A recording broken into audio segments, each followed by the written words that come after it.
अगर कोई सियासी सोच और कोई सियासी लीडर और कोई सियासी टोला अपनी फ़ौज पे हमलावर हो, अवाम और फ़ौज के दरमियान नफ़रत और खलीज पैदा करे, इसी कौम के शहीदों की तज़हीक करे, फ़ौज के बारे में धमकियां दे, प्रोपेगेंडा करे, तो उससे कोई बातचीत नहीं करेगा।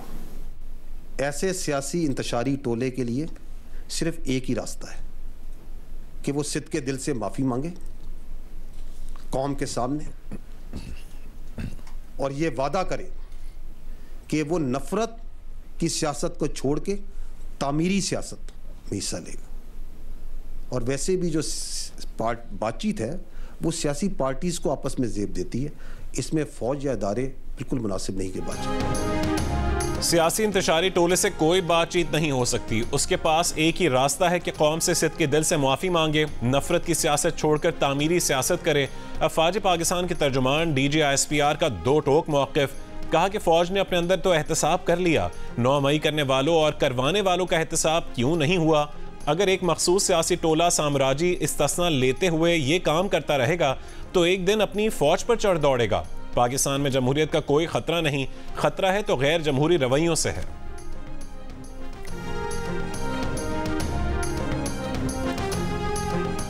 नौ मई के जो मुल्ज़िमान हैं उसको करने वाले और उसको करवाने वाले आइन और कानून के मुताबिक उन्हें सजा देनी पड़ेगी।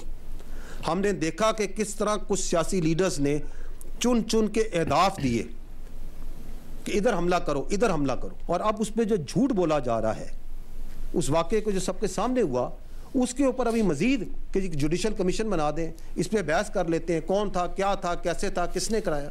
तो मैं तो अर्ज़ कर रहा हूँ कि उसका कोई फ़ायदा नहीं है। लेकिन अगर बनाना है then go back, then find out कि ये किस तरीके से ये बुराई यहाँ तक कैसे पहुँची। DGISPR ने कहा है कि 9 मई अफवाज पाकिस्तान का नहीं, पूरे पाकिस्तान का मुकदमा है। 9 मई करने और करवाने वालों को आइन और कानून के मुताबिक सजा देना पड़ेगी। कंफ्यूजन फैलाने के लिए जुडिशल कमीशन बनाने का कहा जा रहा है। 9 मई के जिम्मेदारों को सजा नहीं दी गई तो इस मुल्क में किसी की जान और माल महफूज नहीं रहेगी, निज़ाम इंसाफ पर सवाल उठेगा। DGISPR का कहना था कि सऊदी अरब पर रजीम चेंज का इल्ज़ाम लगाना इंतहाई अफसोसनाक है। जब दोस्त ममालिक और ख़ास तौर पर सऊदी अरब से मुतालिक ऐसे बात की जाए तो उससे पता चलता है कि मज़मूम सियासी मकासद रखने वालों की कोई हद नहीं है।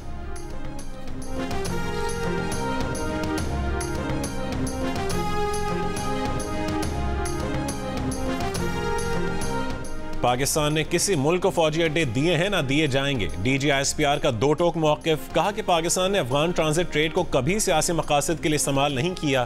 तिजारत की आड़ में मुनशियात, असलहा स्मगलिंग और गैर कानूनी तारकीन के दाखिले की इजाज़त नहीं दी जा सकती। ठोस शवाहिद हैं कि TTP के दहशतगर्द अफगान सरजमीन इस्तेमाल कर रहे हैं। बिशाम में चीनी बाशिंदों पर खुदकुश हमले की मनसूबाबंदी भी अफगानिस्तान में हुई। हमला करने वाला भी अफगान शहरी था।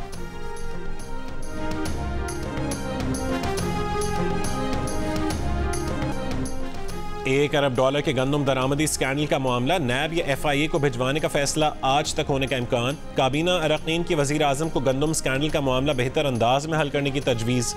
मुस्लिम लीग नून के कायद नवाज शरीफ जिम्मेदारों के खिलाफ सख्त कार्रवाई के ख्वाहां हैं। नैब या FIA को मामला भिजवाने पर निगरान हुकूमत के जिम्मेदारान को भी शामिल तफ्तीश किया जाएगा।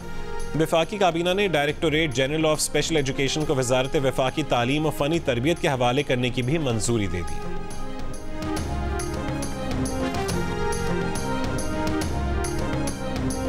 बानी PTI ने शेर अफजल मरवत से मिलने से इनकार कर दिया। शेर अफजल मरवत अडयाला जेल के अंदर कॉन्फ्रेंस रूम के साथ वाले रूम में पहुंचे थे। बानी PTI को लिस्ट दी गई जिन्होंने शेर अफजल मरवत से मुलाकात और कोई भी बात करने से इनकार किया। शेर अफजल मरवत बानी PTI से मुलाकात के बगैर ही वापस चले गए। शेर अफजल मरवत का कहना है कि बानी PTI का उनसे मुलाकात से इनकार की खबरों में कोई सदाकत नहीं।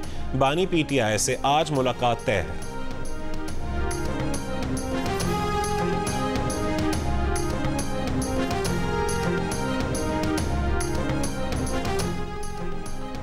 Chairman PTI barrister Gohar Khan ने कहा है कि आज भी हमारा मुतालबा है कि 9 मई से मुतालिक जुडिशल कमीशन बनाया जाए। हम 9 मई को पुरअमन एहतजाज करेंगे, टिकट होल्डर लीड करेंगे। अडयाला जेल के बाहर मीडिया से गुफ्तगू करते हुए कहा कि बानी PTI से कानूनी और सियासी मामलात पर बात हुई है। पब्लिक अकाउंट्स कमेटी का मामला हमारी पार्टी का अंदरूनी मामला है। अमरीकी सफ़ीर से मुलाकात का साइफर मामले से कोई ताल्लुक नहीं, हमारा अमरीका से कोई इख्तिलाफ नहीं। वो पॉलिसी बयान था जो हमने दिया था, वो मामला अब ख़त्म हो चुका। अमरीकी मुदाखलत का मामला हुकूमती सतह पर उठाया गया था, उसका मकसद हरगिज़ ये नहीं कि अमरीका जैसे मुल्क से ताल्लुकात ख़त्म कर दें। बिजली की तकसीमकार कंपनीज का मेंटेनेंस के 6.25 अरब रुपए सार्फिन पर डालने का फैसला। नेपरा को दरख्वास्त डाल दी। कैपेसिटी चार्जेस के 31 अरब 34 करोड़ रुपए वसूलने की दरख्वास्त भी नेपरा को अरसाल। नेपरा 51 अरब 88 करोड़ रुपए का बोझ सार्फिन पर डालने के लिए बिजली तकसीमकार कंपनीज की दरख्वास्त 17 मई को सुनेगी। जो भी फैसला हुआ इत्तलाक के इलेक्ट्रिक पर भी होगा। पाकिस्तान के लिए इस बार कर डालो, सियासी रहनुमा, ताजिर, सनतकार मुल्की मईशत में बेहतरी के लिए एक आवाज़ हो गए। साबिक वफाकी वज़ीर मुमलिकत अशफाक तोला का करंट अकाउंट खसारे में कमी के लिए टैक्स और करेंसी रिफॉर्म्स की ज़रूरत पर जोर। कहा कि तमाम इस्लाहात तैयार हैं, सिर्फ अमल दरामद की ज़रूरत है। सदर आईकैफ फ़ारूक रहमान ने दस्तावेज़ी मईशत को पायदार तरक्की के लिए अहम ज़रूरत करार दिया। कहा कि अगर पाकिस्तान के लिए कुछ करना है तो मईशत को दस्तावेज़ी शक्ल में लाना होगा। कारोबारी शख्सियत वक़ार अहमद मलिक ने मुल्की मईशत को दोगुना करने पर तवज्जो देने की तजवीज़ दी। कहा कि मुल्की मईशत को $1 खरब के हदफ तक ले जाने के लिए इस्लाहात करना होगी।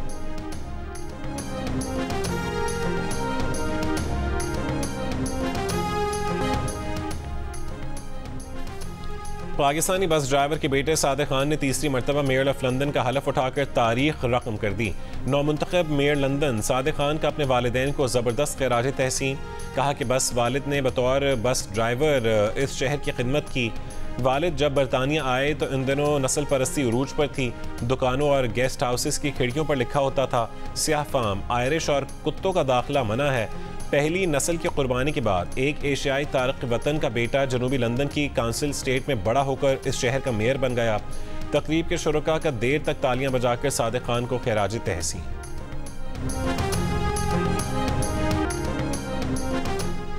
गजा जंग बंदी मुआहदे की तजावीज़ पर हमास के रजामंद होते ही इसराइल ने रफा पर हमले बढ़ा दिए। रफा और कुरम अबू सालिम क्रॉसिंग से फ़लस्तीनियों की इमदाद रोक दी। हमास की मंजूर करदा तजावीज़ को नाकाबिल कबूल करार दे दिया।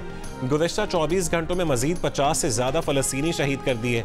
हमास का अमरीका और आलमी बिरादरी से रफा हमले रुकवाने के लिए इसराइल पर दबाव डालने का मुतालबा। अक़वाम मुत्तहिदा और सऊदी अरब ने इसराइल से मुआहदा फौरी मंजूर करने का मुतालबा कर दिया। फ़लस्तीनियों से इज़हार यकजहती के लिए तलबा का एहतजाज दुनिया भर में फैलने लगा। अमरीका के बाद बरतानिया, फ्रांस, जर्मनी और इटली समेत कई दीगर यूरोपीय ममालिक की जामियात में भी तलबा ने एहतजाजी कैंप लगा लिए।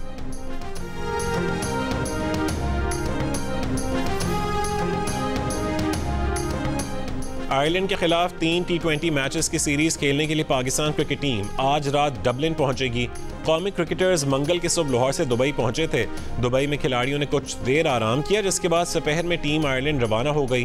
पाकिस्तान और आयरलैंड के दरमियान 3 T20 इंटरनेशनल्स 10, 12 और 14 मई को खेले जाएंगे।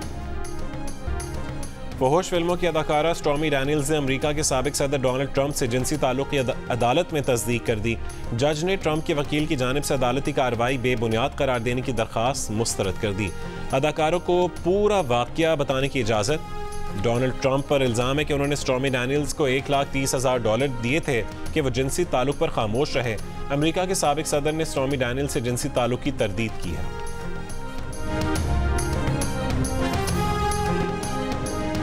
और अमरीकी यूनिवर्सिटी की एक तहकीक के मुताबिक पाकिस्तान में 30% से ज़्यादा शादीशुदा ख़वातीन अपनी सास के साथ रहती हैं। इस रिश्ते की अहमियत समझते हुए दिल का रिश्ता ऐप ने इस साल के मदर्स डे को सास के नाम कर दिया।